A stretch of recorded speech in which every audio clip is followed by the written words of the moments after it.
Hello students. In our last class we had studied the emergency powers of the President of India. Today we are going to learn about the effects of general emergency. Kindly be ready with your books. So the first effect of general emergency is on the fundamental rights. Now let's recall what are fundamental rights. You must have studied in your junior classes what are fundamental rights. So these are the rights which are essential or important for the citizens of India. And there are 6 fundamental rights which are mentioned in the Constitution of India. First one is right to freedom, right to equality, right against exploitation, right to freedom of religion, cultural and educational right, and lastly we have the right to constitutional remedies. Now first one, fundamental rights, underline. The most important effect of a general emergency is that the exercise of the fundamental rights is partially or slightly or wholly means completely suspended or stopped.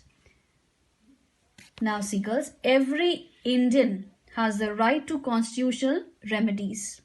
Now it means that if an Indian citizen is deprived of any of the fundamental rights, he or she can appeal in the Supreme Court or the High Court.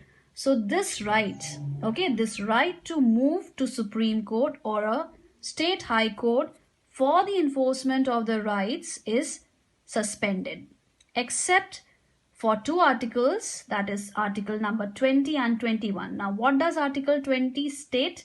It states that no person shall be punished for the same offence more than once. And article 21 declares that no person shall be deprived of his life or personal liberty or freedom except according to the procedure established by the law. So except these 2 articles, article 20 and 21, all the other articles, they remain suspended during general emergency. So this is the first effect of general emergency, that is on fundamental rights. Now next effect is on center-state relationship. Now underline, the country has to forego or you can say decide not to have, or in simple words you can say overlook. So the country has to forego its federal spirit as the states are obliged or they are forced to carry out the instructions of the center. So the states are forced or obliged to carry out the instructions of the center, and the states, they do not have any free will to function. They are under the complete control of the Indian, or you can say Union executive. The Union Parliament acquires the powers to give directions to a state on any matter, so that the state government will be under the complete control of the Union executive and will function as under a unitary system with local subdivisions.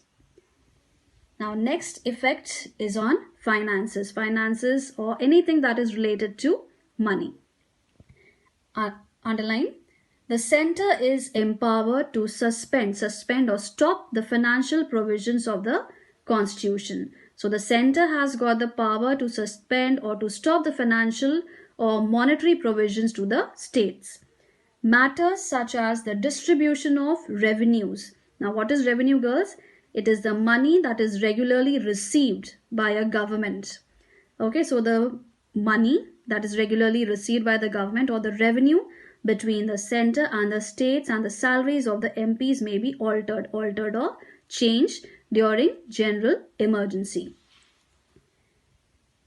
Now next effect is on union and state legislatures. During emergency, the term of the Lok Sabha, please underline these lines. During emergency, the term of the Lok Sabha may be extended for a period of 1 year at a time. The same rule may be applied to the Legislative Assembly or any state. Now these are the 4 effects of general emergency. Now next paragraph, we'll read about an example. When was this general emergency proclaimed by the President of India? National emergency was declared for the first time on October 26, 1962, due to the threat caused by the Chinese aggression or attack on our northeast border. The president revoked the proclamation on January 10, 1968. The second national emergency was proclaimed on December 3, 1971, when Pakistan launched or it carried out an attack on India. So these are the two incidents, or these are the two events when national emergency was declared by the President of India.